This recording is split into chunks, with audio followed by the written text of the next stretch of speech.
Hey friends, if you encounter the issue where you are unable to change taskbar color in your Windows computer, then please watch this video. I will guide you through the resolution.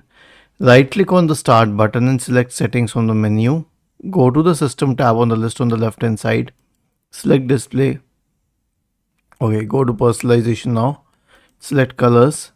Now the accent color is the color of the taskbar. I can select red for it. I can select anything for it, but it doesn't.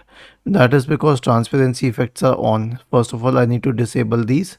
Then I need to make sure that the accent color is suggested at manual. And then I need to select the accent colors accordingly. Okay, and then there is an option here which says show accent color on start and taskbar. This is turned off by default and that's why you cannot see the accent color. So I'll choose this color. Okay, I'll choose magenta and then I'll turn it on and you can see that the taskbar color has changed. I can also make it green. I can make it anything that I want to. And I can also show these on the tiles and windows borders, but I prefer it for the taskbar only. Once you check this option, your problem will be fixed. Was this helpful? If yes, then please subscribe to the channel. If not, then let us know in the comment section of the video on how we could help you further. Thank you for watching this video and have a nice day.